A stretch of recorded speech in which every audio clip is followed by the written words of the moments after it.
Another physical search for the missing Sullivan siblings in Lansdowne Station over the weekend. 6-year-old Lily and 4-year-old Jack have been missing for a month now. It's supposed to be there to actually run people up and down the pipeline. Ground search and rescue volunteers once again back combing the dense forest and expanding beyond the initial search zone. Search manager Amy Hansen says about 75 volunteers were in the woods on Saturday in an area where a boot print was located in an earlier search. Hansen says the conditions are challenging. No, we're extending into newer areas that haven't been searched and finishing off and cleaning up some areas. The boot print was on the pipeline, which is why we're extending our search efforts down the pipeline. We don't know for sure it was from the children, but it's the only real thing we've had to go on thus far, so we're just kind of investigating that further. These people have been out weekend after weekend and day after day putting themselves through this. The families are understanding and letting them come out, and we're actually starting to see some people that just physically and emotionally can't return to the search at this point. RCMP say the investigation remains active and they urge anyone with information on the children's whereabouts to bring it forward. Just over a week ago, the road behind me was still swarming with search and rescue personnel as RCMP resumed their ground search for 6-year-old Lily and 4-year-old Jack Sullivan, who first went missing 3 weeks ago in Lansdowne Station. Now, this has been a story that has dominated headlines across the country and beyond as people speculate and wonder about what could have happened to these two missing children. Now, just because the road is deserted doesn't mean RCMP are finished with their investigation. In fact, they just put out a statement Wednesday calling on the public for more footage. Investigators are now asking anyone who has dash cam footage or video along Garlick Road between noon on April 28th and noon on May 2nd to contact Northeast Nova RCMP Major Crime Unit.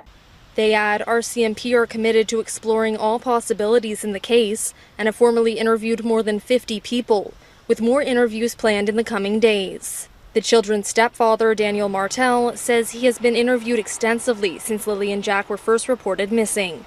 You mentioned last time we chatted that you'd offered to do a polygraph test. That is correct. Has that already happened? That has happened. Right. And did you get results from that yet? I do have results, and I don't know if I can share those results, but they were good in my favor, we'll say that. Martel says he is glad the police have put out the additional call for footage and is again asking anyone with information to come forward. Despite not having had contact with the children's mother, Malaya, since May 3rd when she left the search area, he says an RCMP liaison has been assigned to keep them both informed as the investigation progresses. Trust the RCMP word, and I mean, you don't have to trust my word, but I'm the only one doing media for Jack and Lily, trying to keep the story alive and get them found. According to RCMP, any future searches will be determined based on the course of the investigation. They say they've covered a 5.5-kilometer search area and received 355 tips so far in the search for Lily and Jack Sullivan. Ella MacDonald, Global News, Lansdowne Station, Nova Scotia. It was from their home in a deeply rural part of Nova Scotia that 6-year-old Lily Sullivan and her 4-year-old brother Jack seem to have disappeared without a trace. Despite multiple searches, there's been no sign and little information until the Nova Scotia RCMP released an important detail. We have confirmed that Lily and Jack were observed in public with family members on the afternoon of May 1st. The children were reported missing the morning of Friday, May 2nd. Their mother has said they'd been kept home sick that day and the day before. A massive search followed until May 7th, when police announced efforts would be scaled back. Additional searches were held throughout the month. Confirmation they were seen on May 1st helps fill out the timeline. It just shows continuity of who saw them last. Now, they don't say where they saw them. Retired police staff Sergeant Jim Hoskins isn't involved in the case, but says it's rare for two children to go missing together. And since RCMP said early on there was no evidence of abduction. If it's not a voluntary trek into the woods, you only have one other option if there's no abduction. That option is a criminal investigation. So far, this remains a missing persons case. RCMP have been tight-lipped, but investigators are now asking for any video, like dashcam footage, taken the week the children went missing along the remote road beside their home, where residents live far apart and the woods are dense. Everybody should come forward with any footage that they have, anything that's likely. I mean, every tip counts. Donna, this case has generated an intense amount of attention online, sparking conspiracy theories and rampant speculation. The RCMP has cautioned the public to stick with credible sources of information as the work to find out what happened to Lily and Jack Sullivan approaches the 1-month mark. Heidi Petracek in Halifax, thanks.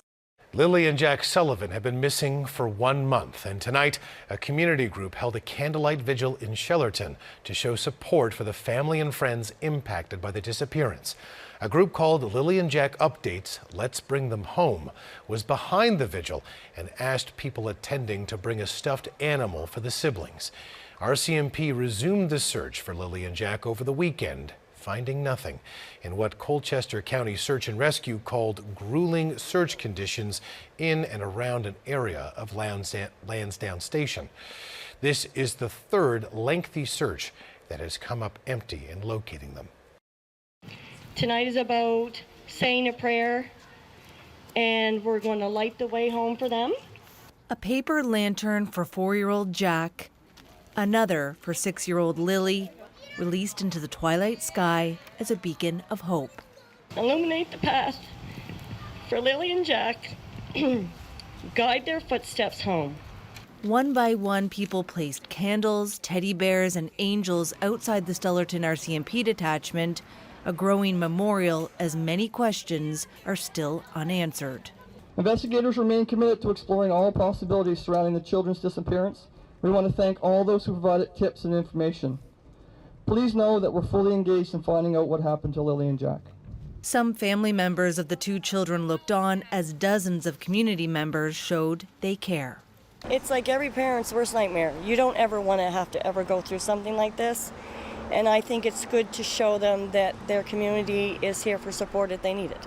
Search and rescue volunteers have scoured a total of 8.5 square kilometers surrounding the children's home.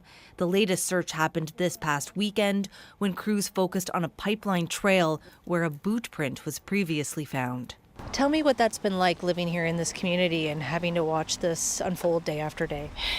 It's hard because with Facebook, you're on Facebook every morning, check and see if there's an update. You go to the RCMP site to see if there's an update. And then you hear about searches, and your heart just breaks every time because you pray that today will be the day that they bring them home. Angela McIver, CBC News, Stellarton.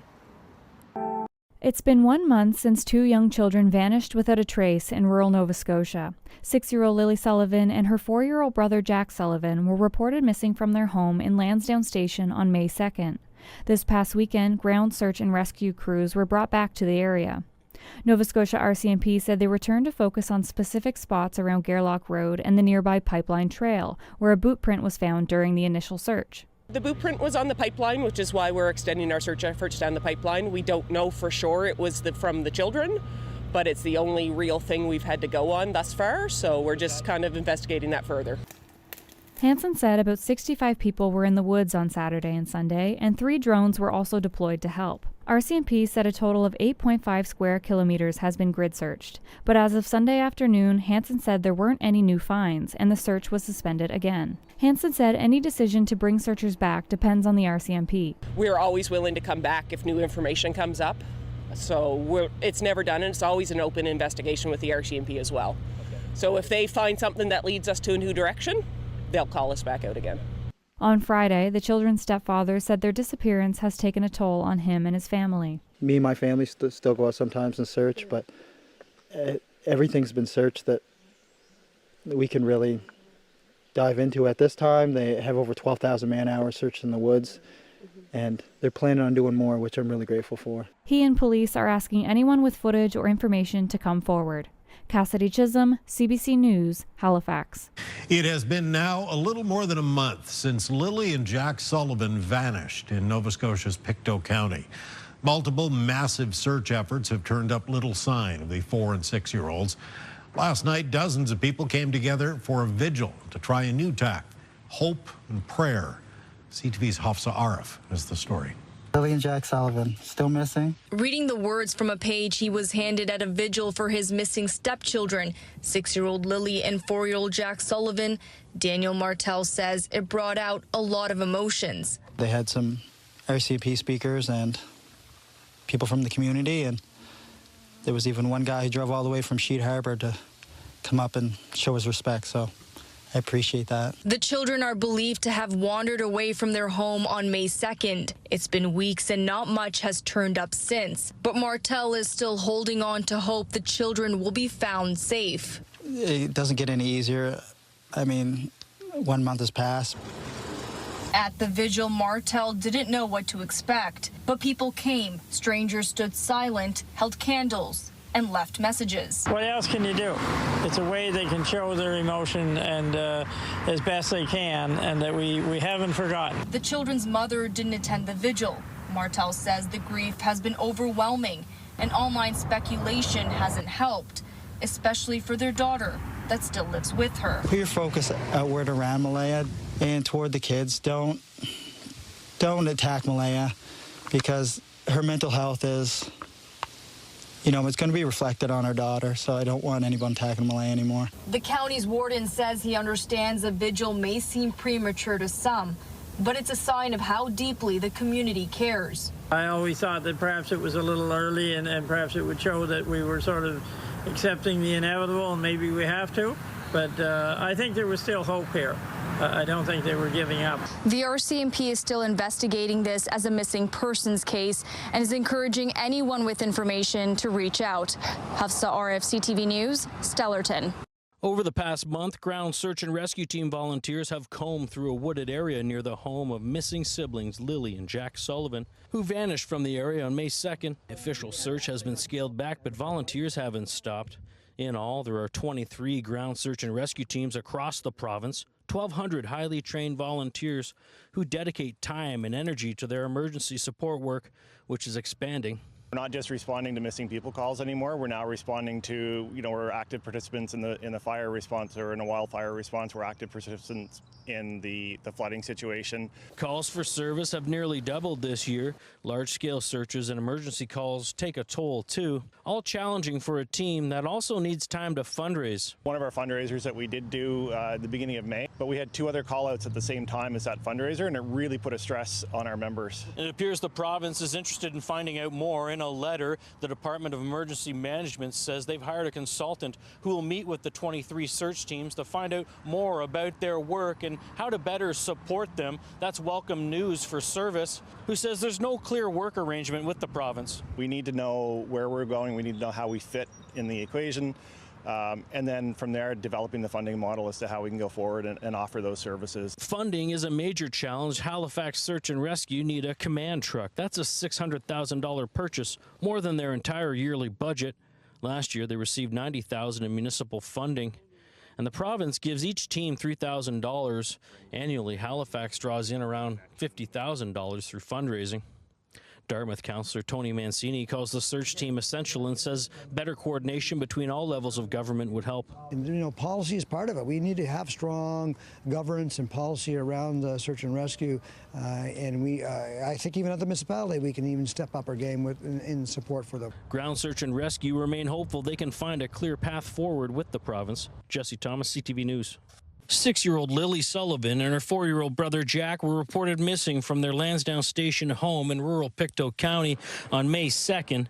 Since then, RCMP have launched an extensive investigation, and today police offered an update and detailed look at what's been done so far. But still, RCMP won't say if they've identified any persons of interest, suggesting that might compromise the current investigation, but did say they've conducted polygraphs. The Truth Verification Unit is engaged. There's multiple facets to those investigations, and those experts are examining every question and answer that those individuals are providing, and it could guide the investigation. Police have collected hundreds of hours of video from the area and have interviewed 54 people in all and have received 488 tips. As for the search, they say they've scoured the Sullivan children's home, including outbuildings, septic systems, wells, mine shafts, and culverts, and have seized multiple devices and materials, but police couldn't say if that extensive search and investigation work has led to any new evidence. The information gathered to date has not identified any new search areas at this time. What's most significant is the administering of polygraph tests, says CTV's policing expert and former OPP polygraph examiner Chris Lewis. You don't do polygraph tests and waste that resource on people that just maybe saw something, heard something, or is a real remote suspect. That's not the way it works. So if they're doing polygraph tests and examinations on people, those are people that they may well suspect have been involved in some way or for whatever reason aren't being honest. Police say the missing person investigation continues, and they are following all tips and ask anyone who may have information to contact Crime Stoppers. Jesse Thomas, CTV News. Several national agencies have joined the investigation for missing Pictou County siblings Jack and Lily Sullivan. The RCMP says more than 11 RCMP units are working the case, including the Major Crime Unit, Behavioral Sciences Group, and Criminal Analysis Service. The National Centre for Missing Persons and the Canadian Centre for Child Protection have also joined the investigation. 6-year-old Lily and 4-year-old Jack were reported missing on May 2nd from their home in Lansdowne Station. Despite several extensive searches, a review of hours of video footage, and interviews with 54 people, including polygraph tests, the children remain missing. All searches have been around the children's home and have included septic systems, wells, mine shafts, and culverts. Based on the evidence, police say no new search areas have been identified. To Pictou County now, where the stepfather of Lily and Jack Sullivan, the missing siblings, is speaking out about the RCMP's release yesterday about the case and questions he answered for investigators. CTV's Hafsa Arif spoke with him today, and she joins us from Westville, Nova Scotia. Todd, Lily Sullivan and her younger brother Jack were last seen in May, and since then investigators say they've chased down every lead. RCMP confirmed they've spoken with 54 people, conducted polygraph tests, and have received close to 500 tips.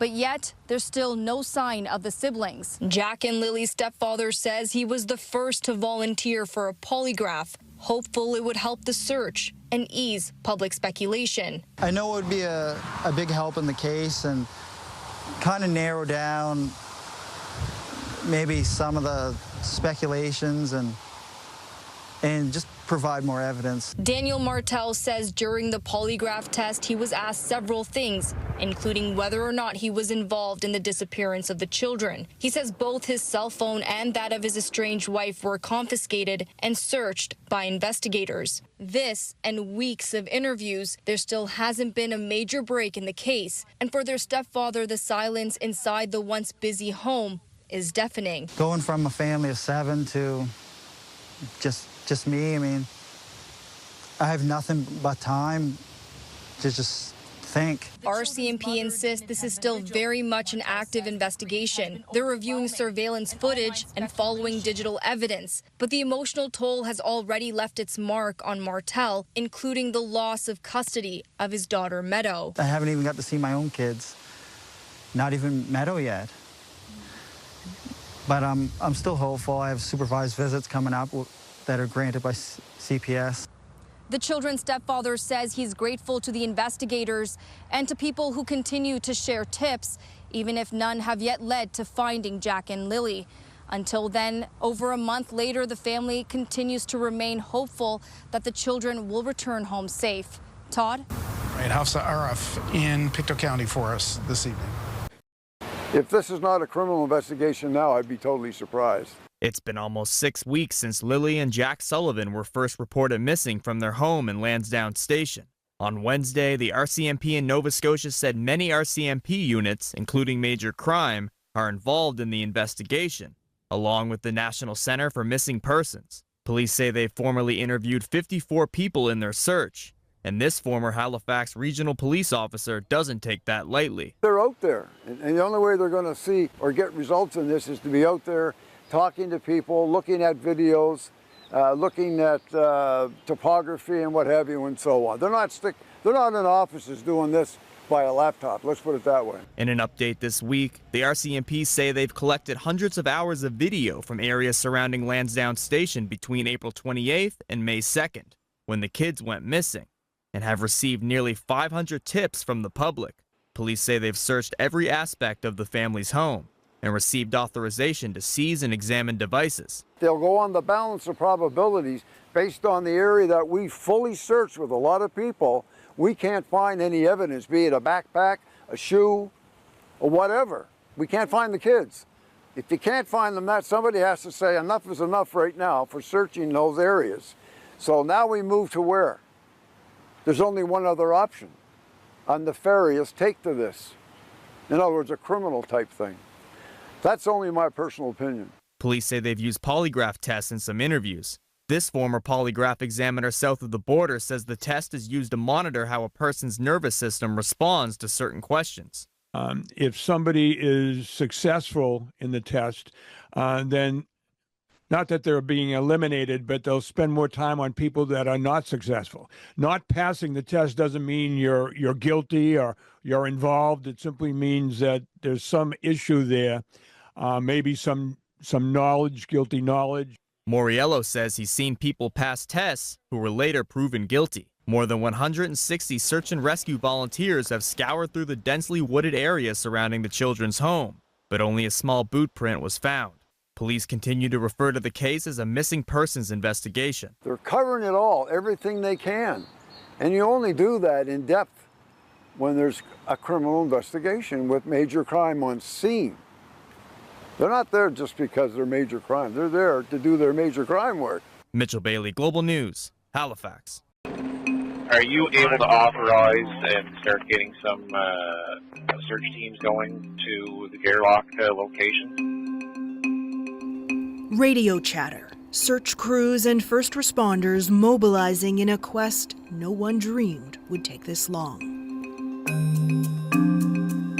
Just make sure Mom stays close to the house there in case they happen to sneak out and get back into the house. A home deep in rural Nova Scotia, 140 kilometers northeast of Halifax, the last known location. A lot of area to cover. We're out in the sticks here. Not one, but two missing children. A dog that barks at everything, a mother who left on the second day, a father who hasn't seen the kids in 3 years, and a stepfather trying to piece things together. It's been a long 6 weeks. I know that everybody basically in the world at this point is always wanting to know what happened. The mystery of what happened to 6-year-old Lily Mae Sullivan and her 4-year-old brother Jack William James Sullivan is indeed gripping the country and beyond. It is Friday, May 2nd. Martel and his partner Malaya Brooks Murray, the children's mother, are having a lazy morning with their baby. Lily and Jack are in the kitchen alone. Malaya and the baby were asleep. Lily came in multiple times. I was not in deep sleep by any means.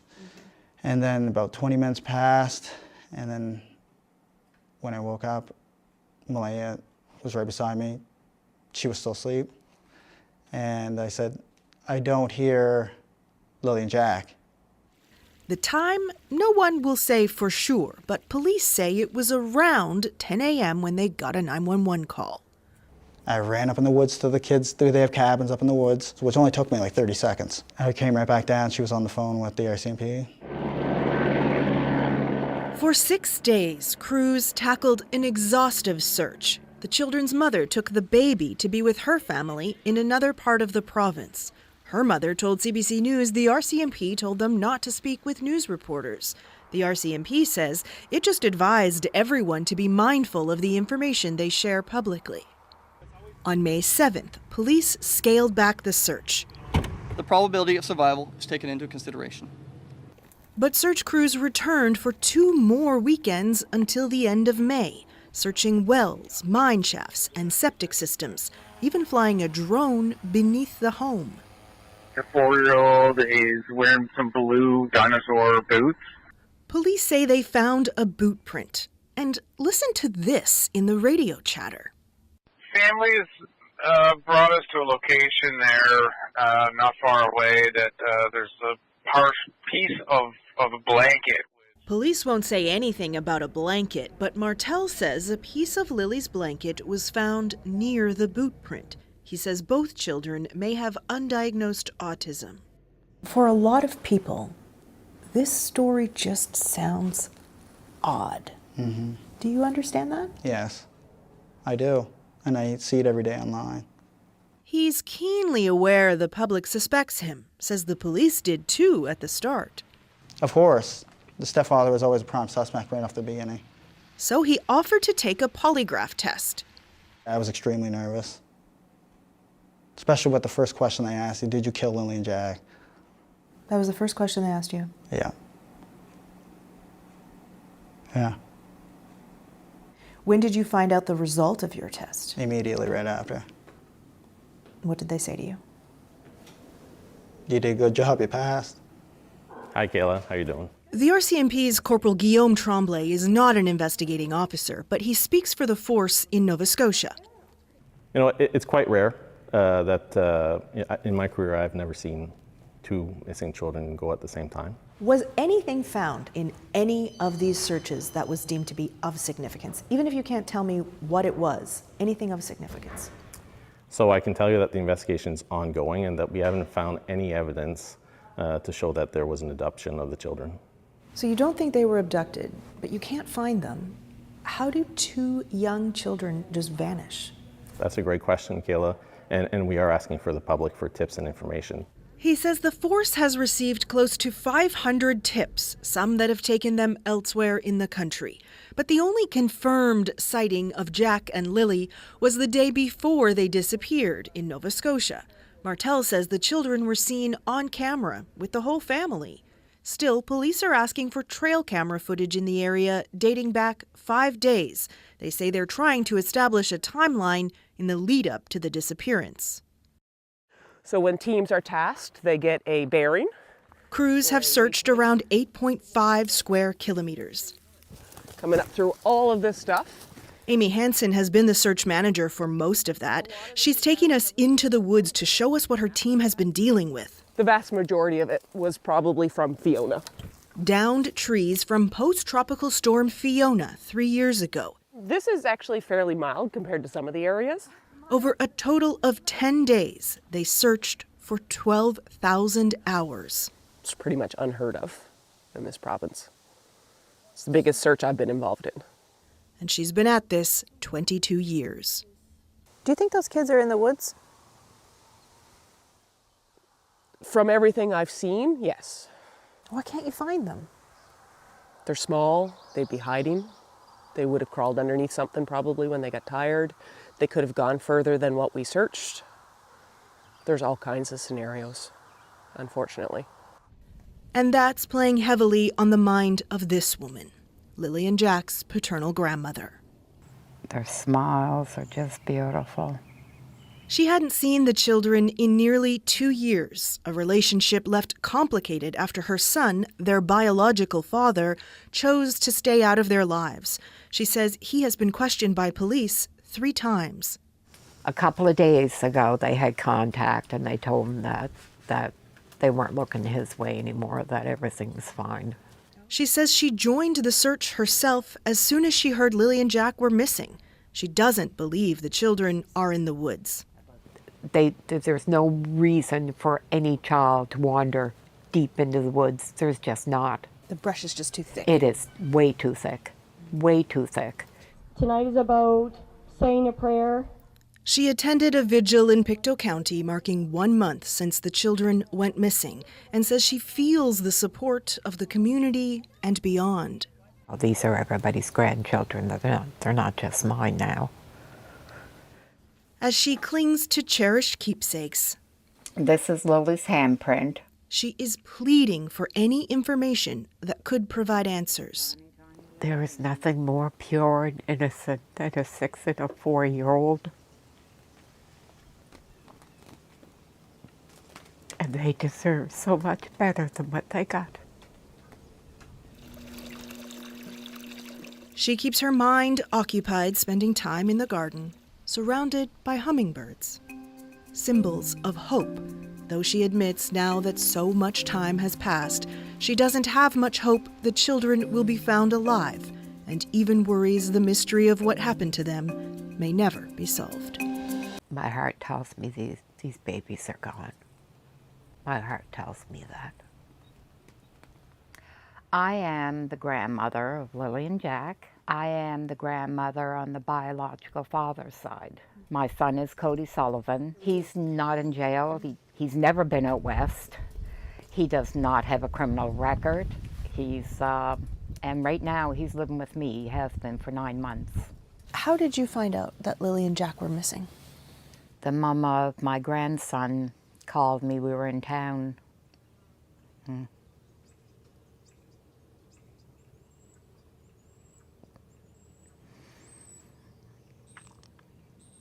She asked if I heard the news. She sent me the article that was on Facebook showing the kids missing. I couldn't call Malay yet, so I waited till we got home. And I called, well, I didn't call her, I texted her.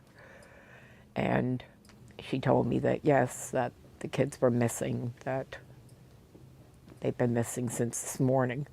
I was in a state of panic, shock. But in the back of my mind, I kept saying, well, they'll find them. I mean,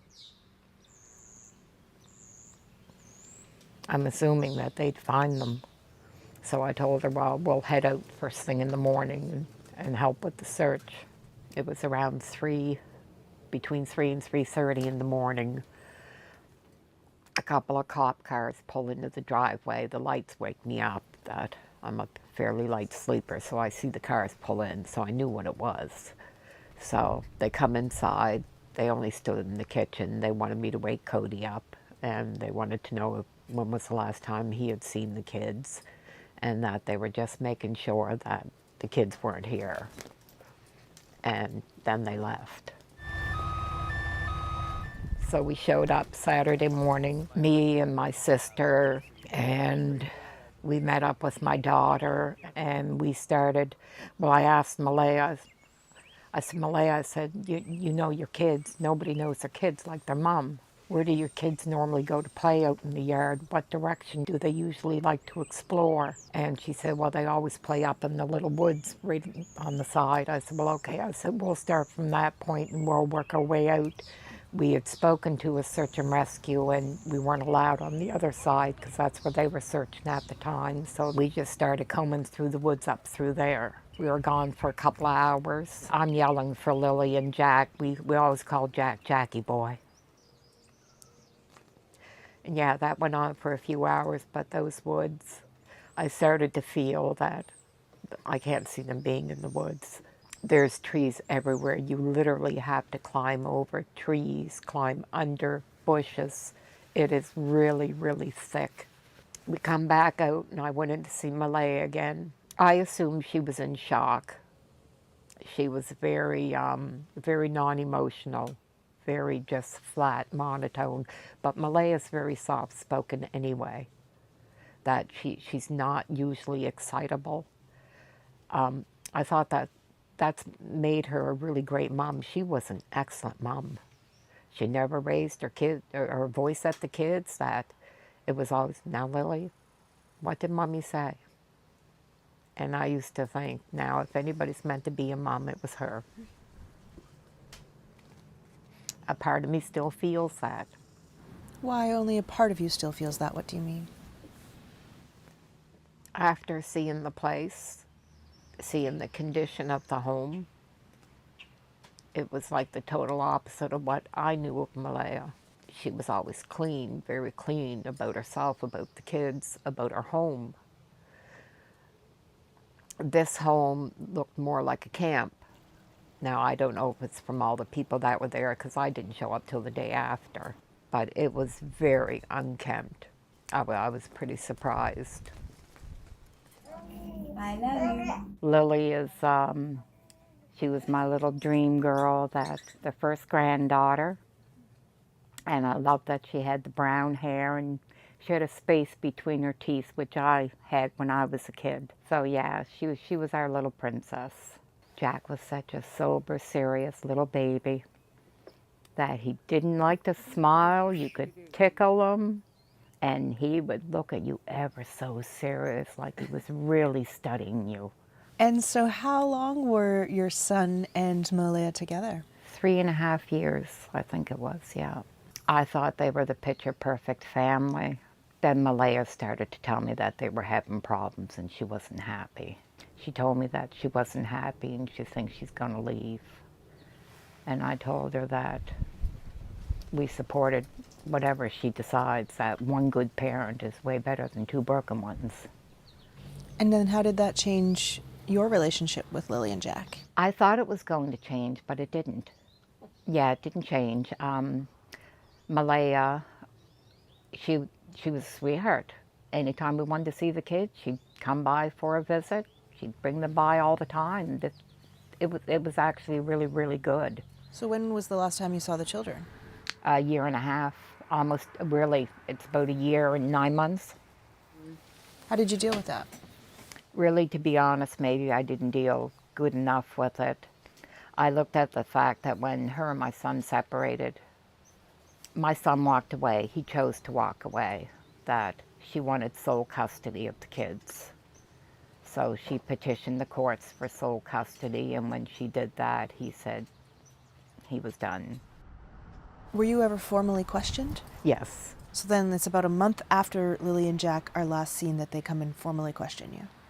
So it's about 3 weeks. They questioned Cody for 1.5 hours in the vehicle, and then they questioned me for 2 hours in the vehicle. How did that feel to you? I didn't mind. I mean, to me, I expected, I'm the grandmother, so it wasn't a surprise to me. I'm assuming the sooner they do all that, I wish they would have done it sooner, that the sooner they can move on. So I didn't have a problem. My son was a little upset about it. He said they made him feel like he did something wrong, and he said he hadn't seen the kids in 3 years. So he was a little upset about it, that he said that they really come at him hard. They wanted to know what her favorite color was, and he said, they were babies when I seen them last. He said, she was just learning what she wanted to figure out to eat. I don't know what her color is. So yeah, he was pretty upset. Have they ever talked to him again since then? A couple of days ago, they had contact, and they told him that they weren't looking his way anymore, that everything was fine. And have they ever given you any information? No, it's always the same thing. Which is what? They've got everybody on it.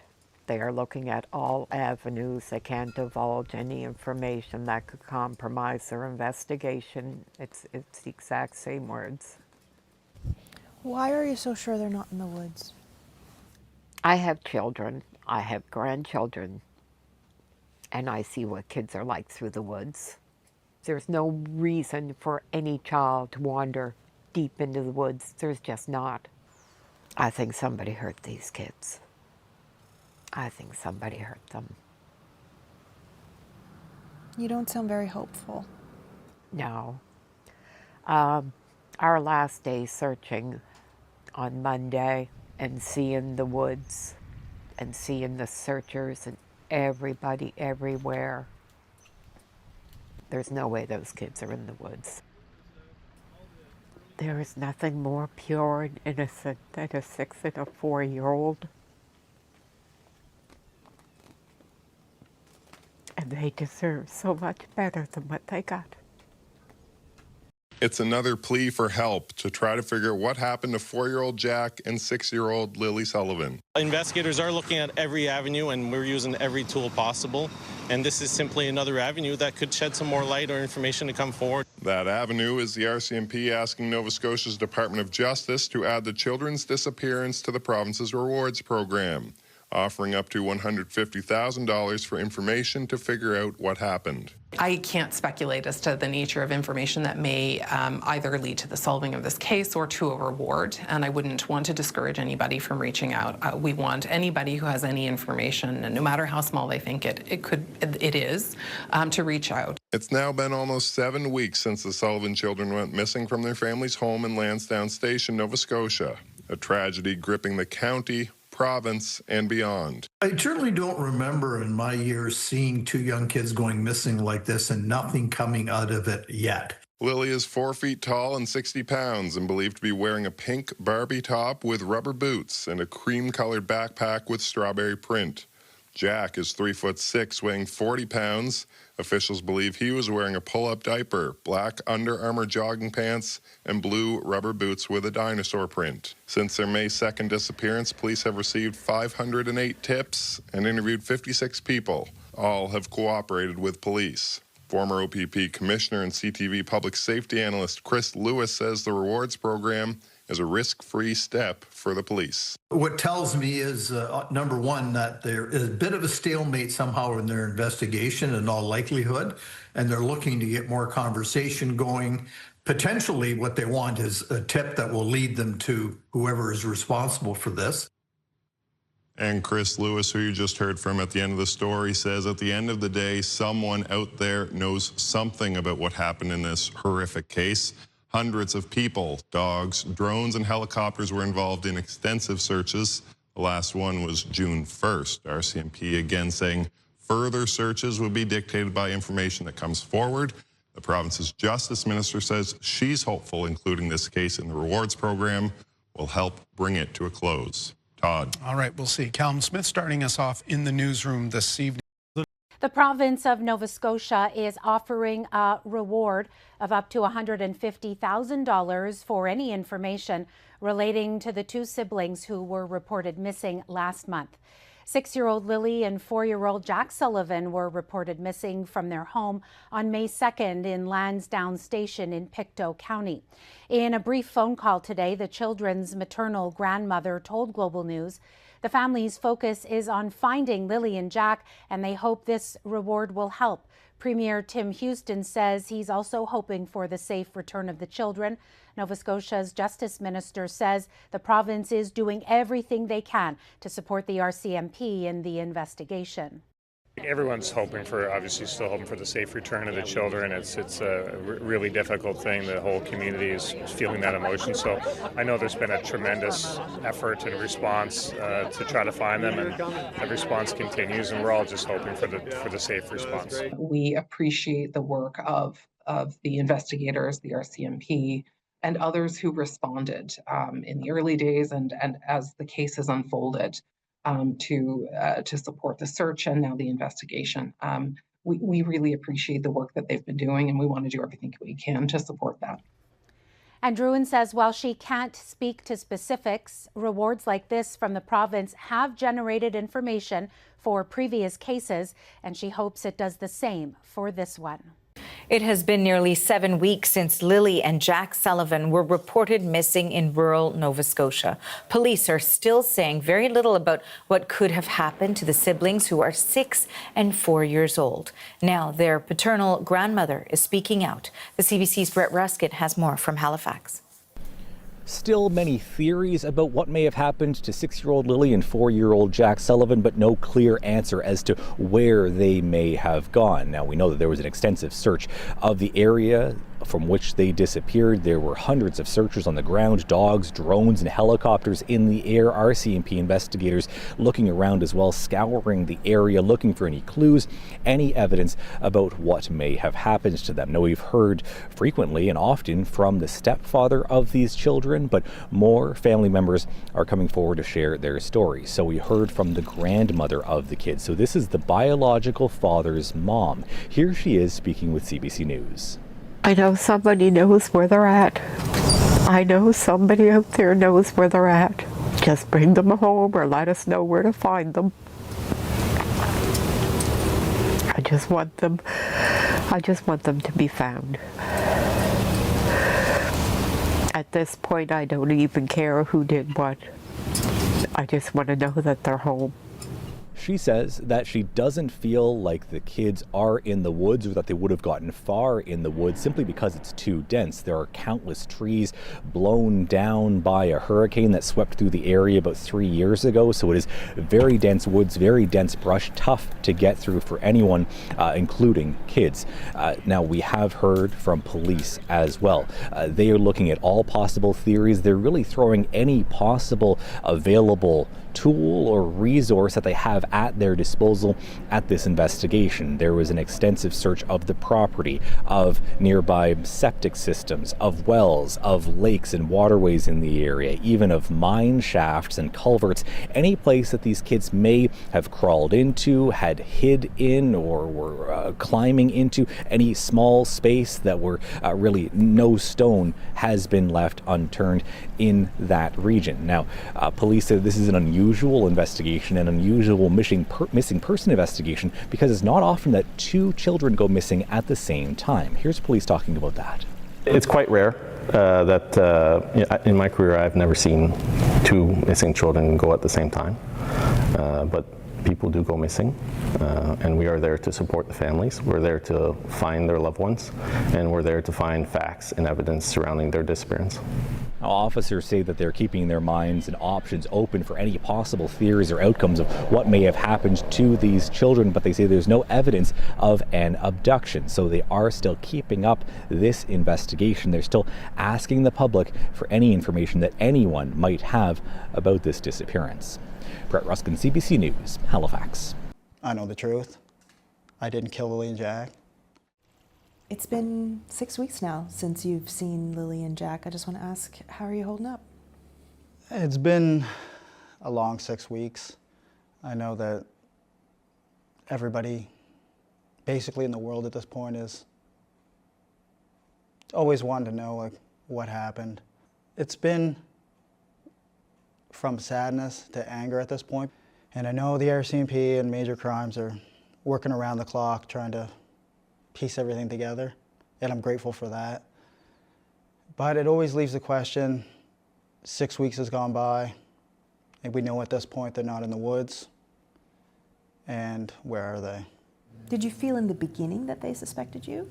Of course. The stepfather was always a prime suspect right off the beginning. You felt that from the beginning? Yeah. But you don't feel that now? No, I don't feel that at all. I asked for the lie detector exam, the polygraph exam. I gave them my phone.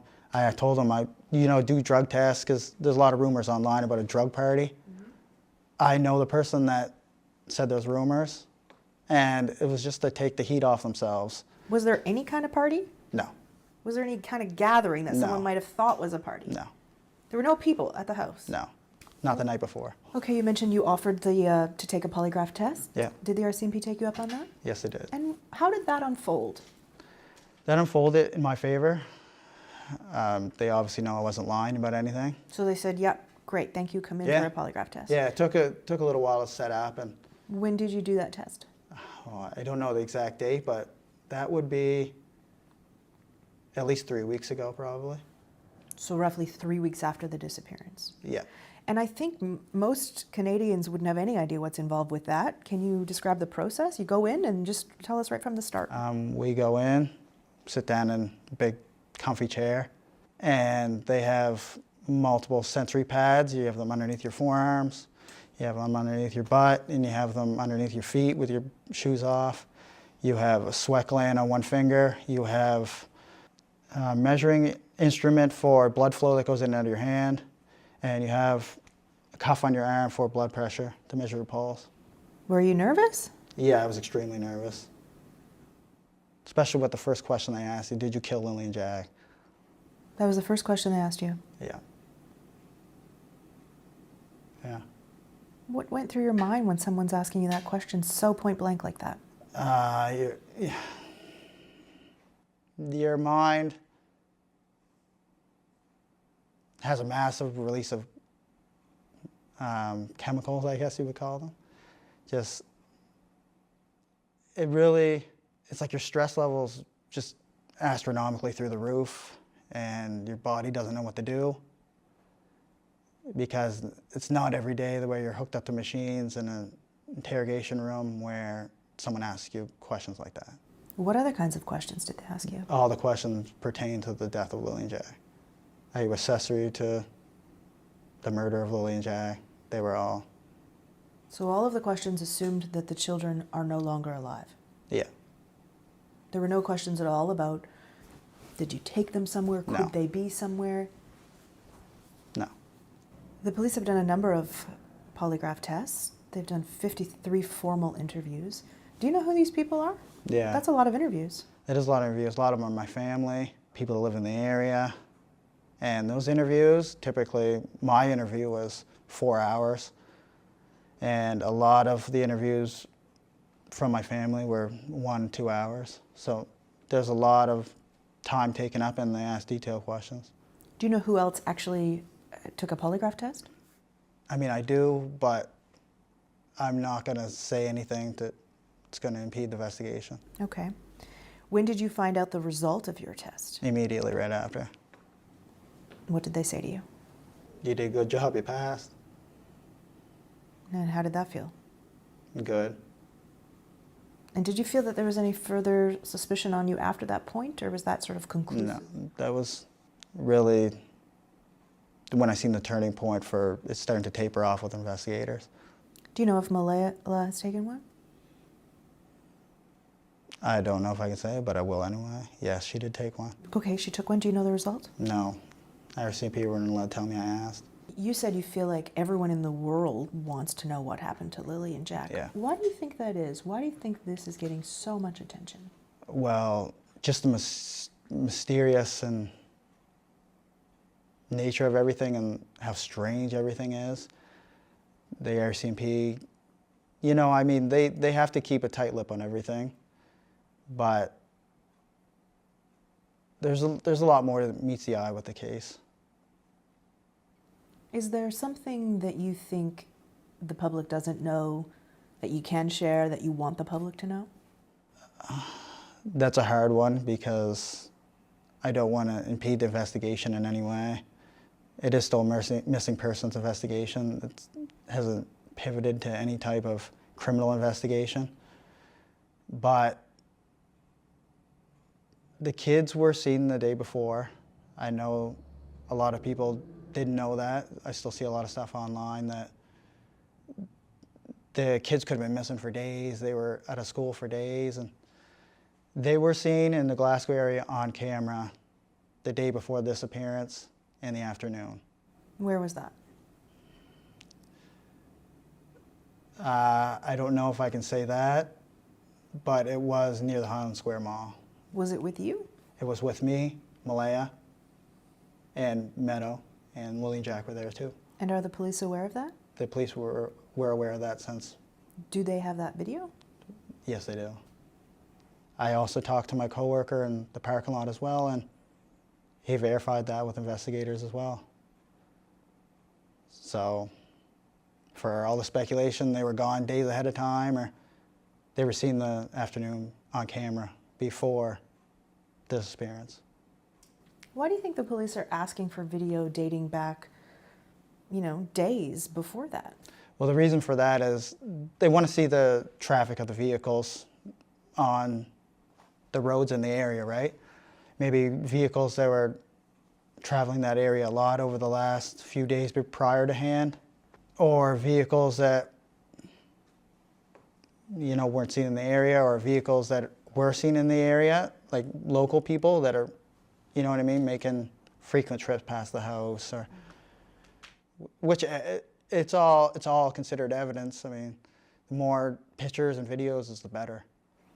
They say they have hundreds of hours of video. Mm-hmm. Do you know if they've found anything on those videos? I think it was up to 2 weeks ago, they had footage that they examined for evidence that was 8 kilometers diameter out from the house.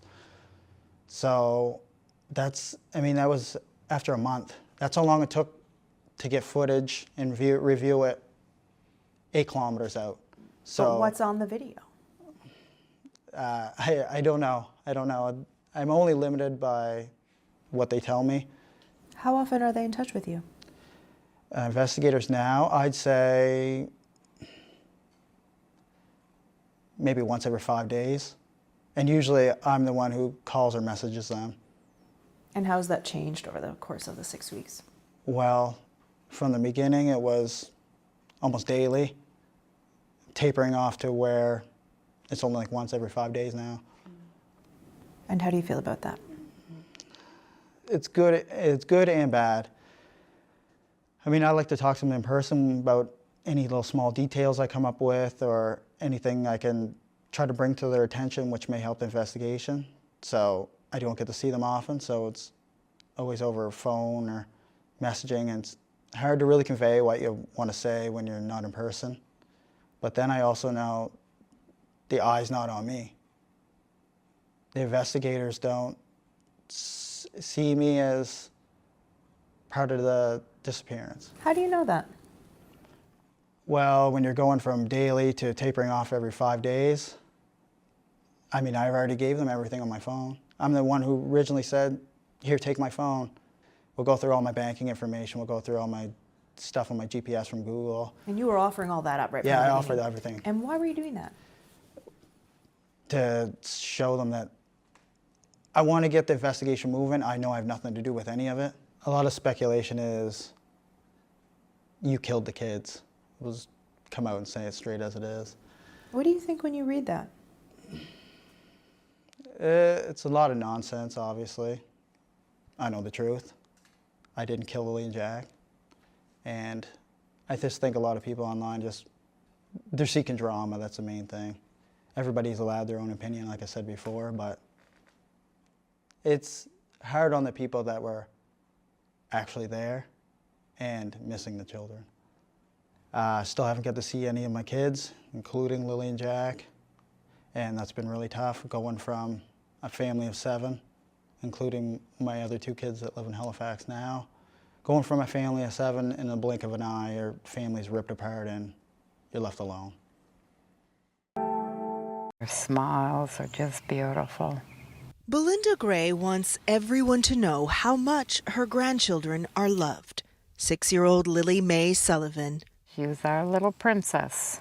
And her 4-year-old brother, Jack William James Sullivan.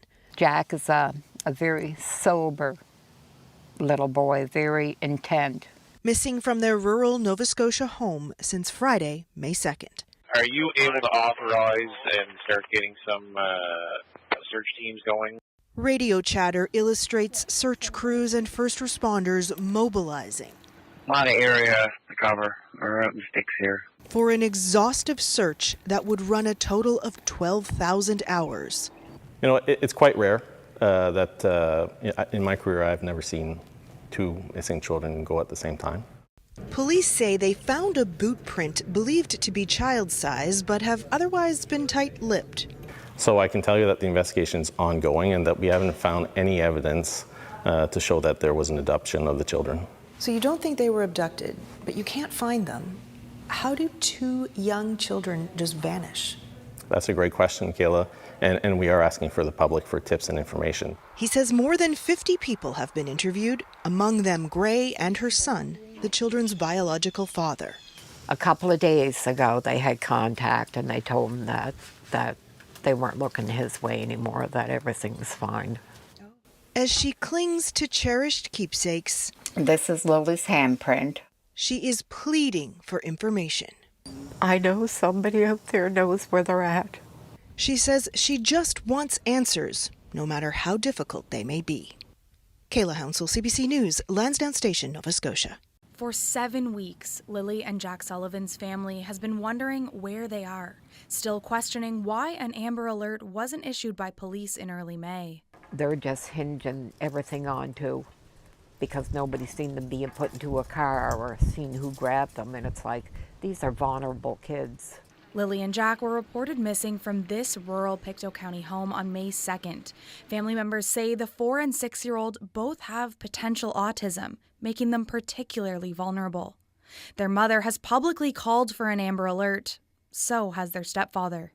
They shot down the idea of putting out an Amber Alert and having officers at New Brunswick and PEI borders and at the airports. Spare some officers This is 2 missing children. Amber Alerts are a public notification system used in Canada and the U.S. to help find abducted children believed to be in imminent danger. There were 8 Amber Alerts issued last year across the country, according to RCMP, but they have very specific sets of criteria. When you send an Amber Alert, you want to direct the public to look for a specific vehicle, to look for that license plate, to look for that suspicious person, to have a photo of someone or more information to suggest that there was an abduction. Tremblay says those details weren't available. 2 missing vulnerable person alerts were sent out instead. To be clear, we don't have evidence to suggest that an abduction took place at this time. But still, family members believe the kids aren't in the woods around the home, that searchers have scoured 3 times. In my eyes, they're definitely not in the woods. I crossed that out long ago. They're not in that woods. RCMP say many different options are still being looked at. They continue to receive tips and conduct interviews, and they're still looking for video footage from the area. And family members are still hoping for closure. Nicola Sagan, CBC News, Halifax. Do you think those kids are in the woods? From everything I've seen, yes. We got the first call shortly after 11 on Friday morning on the 2nd that there was 2 children lost up here in Lansdowne, and we just deployed the team and got here as fast as we could. And when you got that first call, did anything stand out about that first call as unique or unusual? Or? It's not common to have 2 lost subjects in that kind of scenario, so with kids like that, it's not common to have the 2. It's not uncommon, so a pair of hikers is overdue or something like that, but with kids it is a little uncommon to have 2 gone missing. Have you found anything? The only thing that we had was the boot prints that everybody, and we still cannot 100% say that they belong to the children, but that was pretty much the only thing that we had. You think they're in the woods? I have not been told anything to lead me to any other conclusion at this point. Why can't you find them? They're small, they'd be hiding. They would have crawled underneath something probably when they got tired. They could have gone further than what we searched. There's all kinds of scenarios, unfortunately. So we're on Lansdowne Road. It was in one of the areas that was searched extensively, as you can tell from like the flagging tape in the woods. So when teams are tasked, they get a bearing or a waypoint or both for where they are to start. So they come down into the woods and they'll tie a ribbon so they know where their start point is. And then they start on their compass bearing into the woods. As you can see another flag. So this is where they were going straight into the woods. So they're following their bearing, putting their flag line down and searching at the same time. Coming up through all of this stuff. How much of this is down because of Fiona? A lot of this is down because of Fiona, and some of it could have come down after the fact, but the vast majority of it was probably from Fiona.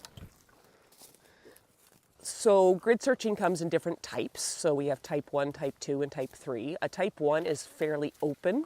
So if we're looking more for signs of travel or say larger objects, so if we know they have a backpack or something like that, we can space people out, 10, 20 meters apart. And especially if we think somebody's going to be responsive, so they're going to talk to us when they're calling to us, we'll do open. We were doing closed grid or type 2, so teams were very close together because we were expecting children to be hiding. A lot of children that age range will hide. So if we're 20 meters apart in some of these woods, you can't see 2 feet away from you. Like there would be places where teams would be almost able to touch their fingertips together and they couldn't actually see each other through the bushes. It's that thick in places. So how does this compare to what your teams have been dealing with? This is actually fairly mild compared to some of the areas. Mild? It looks like such a mess. It does look like a mess, and you got the thorn bushes and the deadfalls, but there's places that are actually a lot worse, but there are places that are a little bit better as well. Mm-hmm. But what would be worse? A lot more deadfall. You can get places where it's just deadfall on top of deadfall on top of deadfall, and you literally have to crawl underneath of it or climb over top of it. You were also saying, though, to the general public, don't come help us. Why did you say that? We don't want the general public in the area because we use a lot of very specialized assets like canines that are looking for the freshest human scent they can find. So if we have somebody from the public go through an area and we don't know, but we were deliberately waiting to send a canine into that area, that canine could get on the track from that person, and then we've just wasted that resource, because once that dog's probably done its track, they're probably exhausted and can't go out and do anything else. And same as drones, if we're flying a drone over the area and we get a heat signature from somebody in an area and we can't identify who or what it is, then we have to send GSAR resources in or police resources to confirm who that is. And in the same breath, a lot of it comes down to training. So our people are trained to look for the little things, the footprints, the pieces of clothing that are discarded, the broken branches, the spots where somebody might have crawled in underneath something and had a nap or something like that. So they're very clue sensitive is what we call it. They're clue finders. So we're not just looking for the two children, we're looking for all the evidence of them going through the area, which is a big part of what we do. So when the boot print was found, we told the team just to send us the coordinates. We got a picture. Yeah, it looks like a children's rubber boot print, which is what we were looking for. Conversed with the incident commander. Yeah, we're going to send. We sent an RCMP canine in first. Then we sent human tracking teams, so like man trackers. So we have some members that have been trained to do tracking themselves. We sent them in, and we did some grid searching in the area to see, just follow up. And the RCMP forensics unit went in and did actually a cast of the boot print. We did investigate a few wells and mine shafts. The teams came across them in the woods, so they would look in them as best they could. There was one mine shaft we actually ended up flying a drone into to see if there was any sign of anything going in there, because it wasn't safe to send people in. And there was no sign of any disturbance or anything inside the mine shaft. So I know they're still doing investigation. Anytime a tip comes in, they follow right up on it. So. Do you feel it's been searched as well as it can be searched? What has been searched very well, very extensive. With over 12,000 hours put in on the search. It's pretty much unheard of in this province. All searches are hard unless we have a good ending, obviously, but some hit closer to home than others do. There was members that couldn't bring themselves to call the names, but other people on the team were, so it wasn't impeding the search effort, but because of personal reasons, they couldn't actually physically call for the names themselves. They just couldn't say the words? They couldn't get it out, no, for whatever reason they had. And there was people coming to the end of it that, whether it was physically, they were just exhausted, or mentally exhausted, that couldn't return to the search area as well. So we saw a little bit lower numbers on some of the revisit searches that we did with some of the teams. For that first weekend search, after, the searches scaled back on May 7th, yeah, what were you told when you got that call? Like, why were you going back? It was actually a conversation. I was meeting with major crimes on a regular basis, going through the paperwork from the search and showing them what was covered and what wasn't covered. And it was actually a conversation had between us that, yeah, there's some areas that we would like to go in and get covered off, either better or new areas that we said, well, there's a possibility, so we want to just go search those areas as well. So it's not uncommon for us to go back to a search if we haven't found something. What prompted then the second weekend search? Basically the same thing, just more areas that we really wanted to see get covered and just expand out on what we had done. So just to be clear, it was not as a result of the new information? It was not, no. I think it gave some people in the public hope. Yes. Like, oh, maybe they found something there in that area they're looking. Yeah. It wasn't that. It was not. So it was just that we wanted to extend out our search area and cover off areas. Most of these people, they're all volunteers. They just want to find the kids and bring them home. So they're more than willing to keep coming back and keep searching. Unfortunately, at this point, unless something comes up, we're probably not going to be back. But that being said, somebody could find something that brings us back. Children just bring out the best in people when we're in a situation like this. Everybody just wants to come and do everything they can. To be clear, we don't have evidence to suggest that an abduction took place at this time. Is it something you're still investigating, whether or not they could have been abducted? So we're exploring all investigative avenues. So on the morning of May 2nd, approximately 10 a.m., RCMP officers received a call about two missing children in Lansdowne Station. The information at the time was that they wandered off away from the property, and I can tell you that our officers got at the scene very quickly, and we were monitoring the situation and hopefully finding the children very soon after that. So it's very quickly. Officers arrive, and then what? You expected, it sounds like you're saying, that you'd find the children quickly, or hoped you would anyways. That didn't happen. So Kayla, what I can tell you, from experience, you look at missing children. I've been involved with a handful of cases since I've been with Strategic Communications. Most oftentimes, the children are located very quickly after officers arrive at the scene, right? And that's our hope every single time, that they wandered off and you can find the children. Because I'm sure, like every officer out there, I'm not on the road currently, but your heart is pounding, the adrenaline is rushing, you're trying to find those children, right? And this case started just like that? That's what you're correct. describing, you thought you'd go there, find them very quickly. Yeah, absolutely. And our officers were nearby in an ongoing search for a kayaker that had gone missing the day prior. I can tell you I was monitoring the situation remotely, and our officers, I could tell they were getting there as quickly as possible. There are some, as you are aware, many theories out there. Some people think, well, maybe it's really just a tragic accident. Maybe they just wandered off into the woods. But you've said that it's suspicious. So at the very least, why does the RCMP view this case as suspicious? So every missing persons investigation is suspicious until it's proven that it's not. If we don't have that information to say that it's not suspicious, we have to continue to assume that it is suspicious and access those resources and tools and follow up those tips and find that evidence until we find the people that are missing. So you don't think they were abducted, but you can't find them. How do 2 young children just vanish? That's a great question, Kayla. And we are asking for the public for tips and information. And to date, we've received close to 500 tips. So we have to follow up on those tips, right?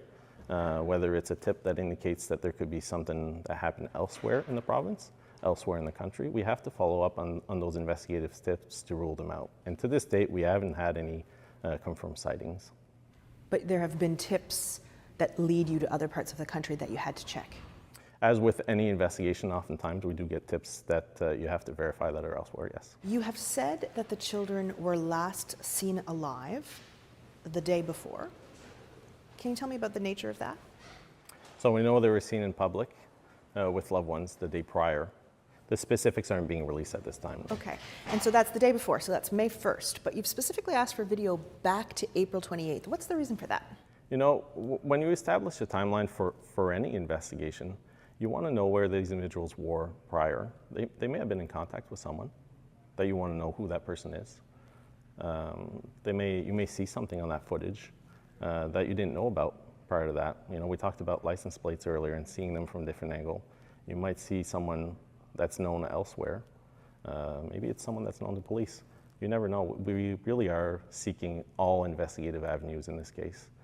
There have been some complaints that an Amber Alert was not issued. I understand that the criteria is very specific. Was that considered? Is it still possible?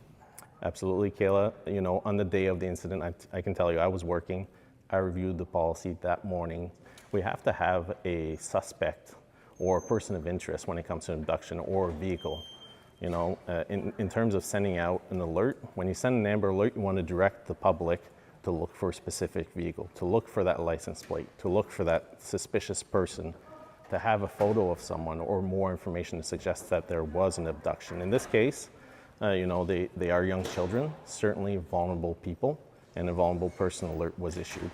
Does the RCMP know what happened here? Even if you can't tell me, do you know? So what I can tell you is that we're exploring all investigative avenues. Do you have a case? Are you building a specific case that's leading you in a certain direction? In this case, the investigation is still being investigated under the Missing Persons Act. It sort of seems from the last news release that you issued, the reason I'm asking these questions, I read that news release and I thought, I don't think they have any idea what happened here. When it comes to missing people, it's very complex. It can be very long-term investigations. It can be difficult on first responders, especially when it involves vulnerable people. And we have to be patient, and we have to follow the leads and follow the facts and evidence that we gather to bring us to locating the children. Does the RCMP think Lily and Jack could still be alive? That's a great question, and we want to locate them and find them. And our goal is to investigate every single avenue until we find them. Is it possible at this point? That's a great question, and our role is to find them in the evidence surrounding their disappearance. You mentioned a lot of the tips you're getting. I'm sure you're aware there's extraordinary public interest in this case. Some people are frustrated that the RCMP is not saying more. We understand it's an active investigation. And in some cases, the lack of information leads to speculation, and rumors are rampant online, and that's done some harm on the family in this case as well. What, though, would you say to the public who are begging for answers and just want to know what's happened here? We have to be patient and certainly rely on our news releases and official sources of information. Don't listen to those rumors that are out there. We're putting out those news releases on a regular basis with information pertaining to the investigation. We have to be very cautious as to what type of information we release because we want to make sure that it doesn't affect the investigation. I think some people in the public are starting to wonder, is it possible that we may never find out what happened to Lily and Jack? Is that possible? I wouldn't be able to answer you that question today, but I can tell you that our investigators are seasoned. They are committed.